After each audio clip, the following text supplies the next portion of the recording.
This is 8 Minutes, a podcast helping you understand the energy and climate challenge in just a few minutes. I'm your host, Paul Schuster. I can't believe that this is the 100th episode of 8 Minutes. After launching this series 2 years ago, I had no idea what this would bring, but I've had a lot of fun discussing these climate and energy problems with you, meeting and debating great topics with some amazing speakers, and we're now at around 500 listeners a week and growing.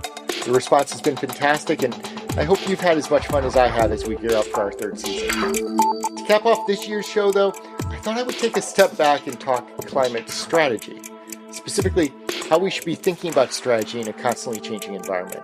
I had a conversation last week with a company that hadn't updated their sustainability plan since 2017, and well, a lot has changed over that time frame.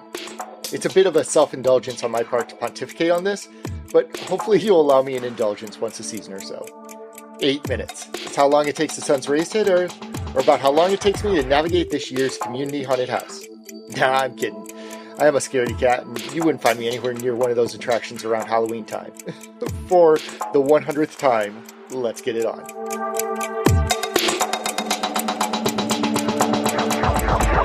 I've been working with utilities for over 20 years, and well, utility strategy hasn't changed much during that time. It's a slow-moving machine for good reasons, and investments are carefully considered over decades.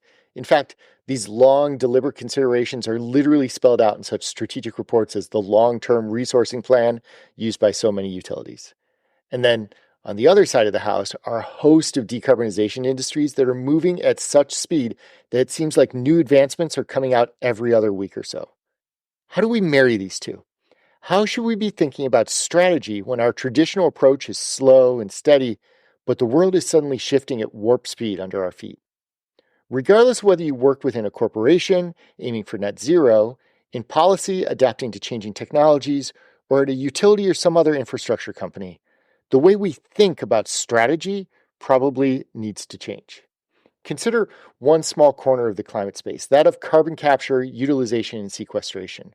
Bloomberg New Energy Finance released a report in 2022 estimating that the global CCUS market would be removing around 280 metric tons of carbon per year by 2035.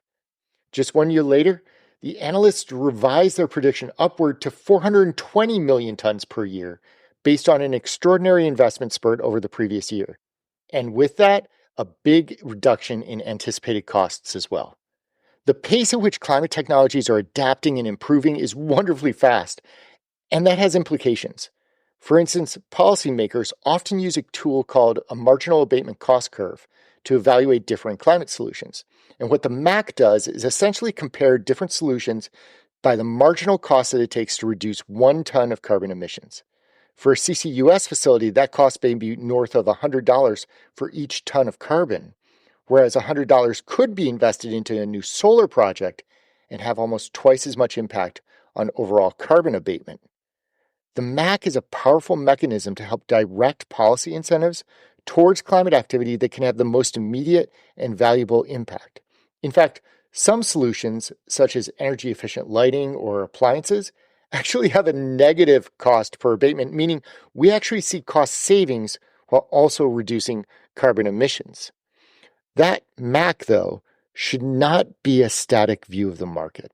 Conditions are changing far too frequently. In the case of battery storage or EVs, those costs are dropping quickly, but the opposite can be true as well. Consider offshore wind prices. A few years ago, the PPA price negotiated for Massachusetts offshore wind power was in the mid-$80 range. Today, after those revised renegotiated contracts, it's coming in around $150. Does offshore wind still make sense when viewed across the marginal abatement cost curve?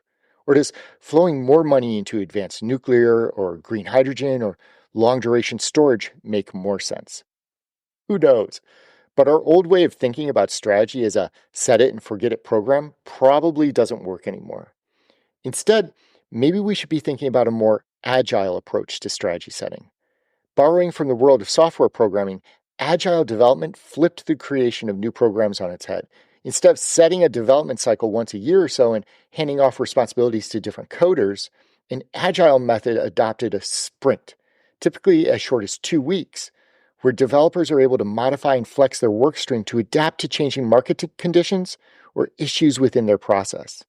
Agile programming has been a huge success in development, and there are corollaries to how climate strategy may want to think about things too.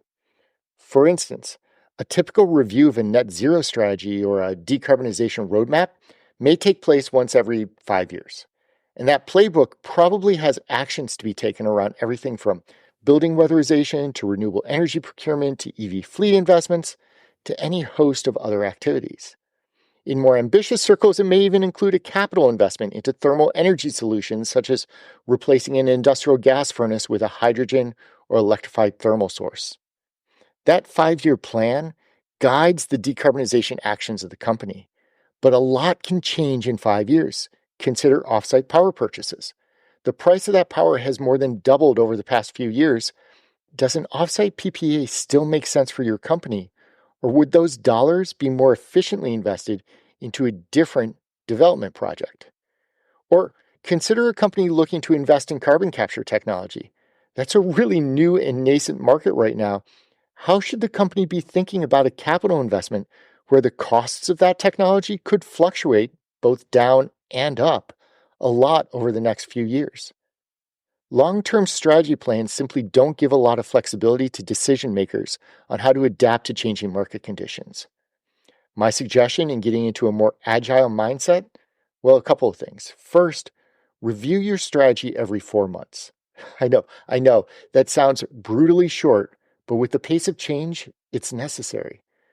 Consider a company that I spoke to about electrifying their fleet. Under current conditions, they simply couldn't justify the investment into the power infrastructure upgrades and charging equipment necessary to even begin to electrify their fleet, much less the capital costs of the vehicles themselves. But an agile approach shifts that mindset. Instead of focusing on the entirety of the challenge, the company could break it down into smaller chunks, working with the utility for power infrastructure needs, for instance. And then as costs started to come down, they realized that they could start to incrementally invest into different pieces of the puzzle over time. Which brings me to my second suggestion. Understand what signposts you want to be evaluating every 4 months or so that you can start to take advantage of opportunities as they arise. Costs are coming down for batteries, but are going up for hydrogen. How does that affect your investment strategy? What incremental, no regrets actions could be taken in order to take advantage of those changes while leaving yourself open for future shifts as well? And that's not just for companies. As policymakers should be evaluating changing conditions on a far more frequent basis as well. Hydrogen costs haven't moved as much as you expected over the past year.